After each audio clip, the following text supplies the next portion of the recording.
Drone बा मुकाबला drone जंग।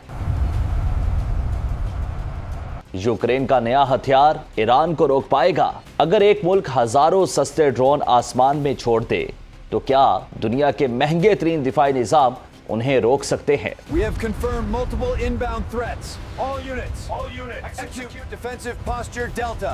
ये वो सवाल है जिसने अमेरिका और खलीजी ममालिक को सख्त परेशान कर दिया है। ईरान के शाहिद ड्रोन्स ने जदीद जंग का नक्शा बदल दिया है और अब यूक्रेन एक नया हल लेकर सामने आया है। सिर्फ $1000 का इंटरसेप्टर ड्रोन। क्या वाकई ये छोटा सा हथियार मुस्तकबिल की जंगों का रुख बदल सकता है?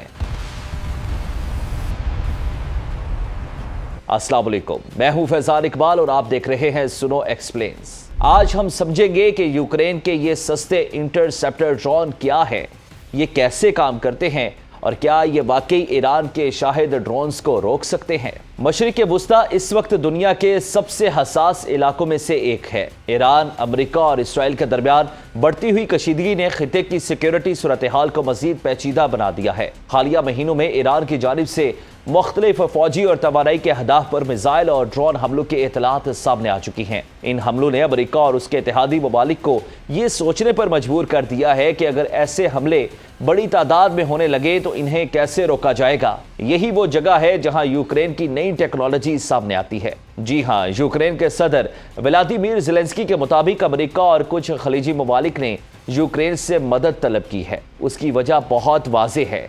यूक्रेन दुनिया के उन चंद ममालिक में शामिल है जिन्हें ईरानी साख्ता शाहिद ड्रोन्स के खिलाफ अमली जंगी तजर्बा हासिल है। 2022 के बाद रूस ने यूक्रेन पर हजारों शाहिद ड्रोन्स हमले किए। ये ड्रोन बिजली घरों, फौजी अड्डों और शहरी इंफ्रास्ट्रक्चर को निशाना बनाते रहे। इन हमलों ने यूक्रेन को मजबूर किया कि वो एक सस्ता और मौसर दिफाई हल तलाश करे और इसी तलाश ने जन्म दिया इंटरसेप्टर ड्रोन्स को। इंटरसेप्टर ड्रोन दरअसल ऐसे ड्रोन होते हैं जो दुश्मन के ड्रोन को फजा में ही तबाह करने के लिए तैयार किए जाते हैं। उन्हें एक तरह से ड्रोन शिकारी भी कहा जाता है। इन ड्रोन्स की सबसे बड़ी खुसूसियत इनकी कम कीमत है। एक यूक्रेनी इंटरसेप्टर ड्रोन की कीमत तकरीबन $1000 या $2000 के दरमियान बताई जाती है। उसके मुकाबले में अगर किसी दुश्मन ड्रोन को मार गिराने के लिए पैट्रियट जैसे दिफाई निज़ाम से मिसाइल फायर किया जाए तो उसकी कीमत लाखों या करोड़ों डॉलर तक हो सकती है। यानी एक सस्ते ड्रोन को तबाह करने के लिए बहुत महंगा हथियार इस्तेमाल करना मुआशी तौर पर मुश्किल हो जाता है। इस मसले को हल करने के लिए यूक्रेन ने ड्रोन के खिलाफ ड्रोन का तस्वुर पेश किया है। यूक्रेन के ज्यादातर इंटरसेप्टर ड्रोन FPV यानी फर्स्ट पर्सन व्यू टेक्नोलॉजी पर काम करते हैं। इसका मतलब यह है कि ड्रोन पर एक कैमरा लगा होता है और पायलट खास चश्मे पहनकर इसकी वीडियो बराह रास्त देखता है। यूं पायलट ऐसे महसूस करता है जैसे वो खुद ड्रोन के अंदर बैठकर परवाज कर रहा हो। पायलट इस ड्रोन को दुश्मन के ड्रोन की तरफ ले जाता है और फिर इससे टकरा देता है। बाज़ जदीद मॉडल्स में मसनूई ज़हारत भी शामिल की जा रही है जो खुदकार तरीके से हदफ तलाश करने में मदद देती है।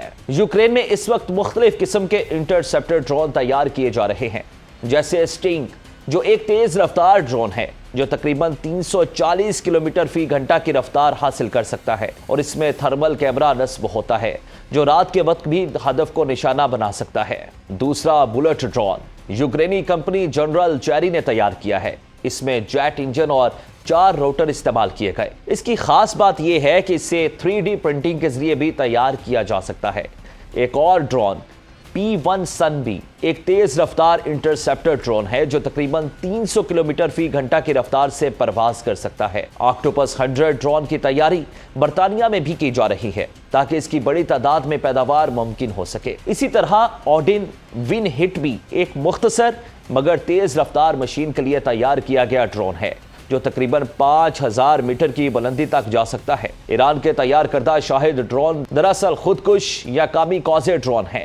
ये अपने हदफ तक पहुंचकर खुद को धमाके से तबाह कर देते हैं। इन ड्रोन्स की लंबाई तकरीबन 3.5 मीटर होती है। ये GPS नेविगेशन के जरिए अपने हदफ तक पहुंचते हैं और इनमें धमाका खेज मवाद भी नस्ब होता है। इनकी कीमत तकरीबन $20,000 से $33,000 के दरमियान बताई जाती है। यही वजह है कि ईरान और रूस इन्हें बड़ी तादाद में इस्तेमाल करते हैं। रूस ने यूक्रेन के खिलाफ जंग में हजारों ऐसे ड्रोन इस्तेमाल किए हैं। ईरान के ड्रोन और मिसाइल हमलों के खिलाफ अमेरिका اور اس کے اتحادی ممالک عموماً مہنگے دفاعی نظام استعمال کرتے ہیں۔ پیٹریاٹ سسٹم امریکی میزائل دفاعی نظام ہے جو طیاروں اور میزائلوں کو تباہ کرنے کی صلاحیت رکھتا ہے۔ ایک پیٹریاٹ میزائل کی قیمت تقریباً $4 ملین تک ہو سکتی ہے۔ تھاڈ سسٹم یہ بھی ایک جدید دفاعی نظام ہے جو درمیانے فاصلے کے لیے بیلسٹک میزائلوں کو روکنے کے لیے بنایا گیا ہے۔ اس نظام کی ایک بیٹری کی قیمت $1 سے $1.5 ارب تک ہو سکتی ہے۔ اسی لیے اگر دشمن ہزاروں سستے ڈرون استعمال کرے تو ان سب کو مہنگے میزائلوں سے روکنا مشکل ہو جاتا ہے۔ سستے ڈرون کے ذریعے دفاع کا نیا تصور سامنے آیا ہے اور ماہرین کے مطابق جدید جنگ میں ایک نئی حقیقت سامنے آ رہی ہے۔ سستے ڈرون بمقابلہ مہنگے میزائل۔ اگر دشمن ہزاروں ڈرون بھیج دے تو ہر ایک کو مہنگے میزائل سے مار گرانا معاشی طور پر ممکن نہیں رہتا۔ اسی لیے دنیا کی کئی فوجیں اب کم قیمت انٹرسیپٹر ڈرون کو دفاعی حکمت عملی کا حصہ بنانے پر غور کر رہی ہیں۔ سوال یہ ہے کہ کیا یوکرین کے ڈرون واقعی مؤثر ثابت ہوں گے؟ تو اس کا جواب یوں ہے کہ یوکرینی انٹرسیپٹر ڈرون سستے اور مؤثر سمجھے جاتے ہیں، مگر ان کی کچھ لیمیٹیشنز بھی ہیں۔ مثلا یہ بیلسٹک میزائلوں کو روکنے کی صلاحیت نہیں رکھتے۔ اس کے علاوہ انہیں چلانے کے لیے تربیت یافتہ پائلٹس درکار ہوتے ہیں۔ لیکن ماہرین کا کہنا ہے کہ اگر انہیں بڑے دفاعی نظام کے ساتھ ملا کر استعمال کیا جائے تو یہ ڈرون حملوں کے خلاف ایک مؤثر اور کم لاگت حل فراہم کر سکتے ہیں۔ یوکرین کے تجربے نے ایک اہم حقیقت واضح کر دی۔ آنے والی جنگیں صرف بڑے ٹینکوں اور لڑاکا طیاروں سے نہیں لڑی جائیں گی، بلکہ چھوٹے، سستے اور تیز رفتار ڈرون بھی جنگ کے میدان کا فیصلہ کر سکتے ہیں۔ اگر یوکرین کے انٹرسیپٹر ڈرون واقعی ایرانی شاہد ڈرونز کو روکنے میں کامیاب ہو جاتے ہیں تو یہ نہ صرف مشرق وسطیٰ بلکہ پوری دنیا میں فضائی دفاعی نظام کی حکمت عملی کو بدل سکتا ہے اور ڈرون بمقابلہ ڈرون کے ایک نئے دور کا آغاز ہوگا۔ آپ کے خیال میں سستے انٹرسیپٹر ڈرون واقعی مہنگے دفاعی نظام کو چیلنج کر سکتے ہیں؟ نیچے کمنٹس میں اپنی رائے ضرور لکھیں اور ایسی مزید ویڈیوز کے لیے سنو ایکسپلینز کو سبسکرائب کریں۔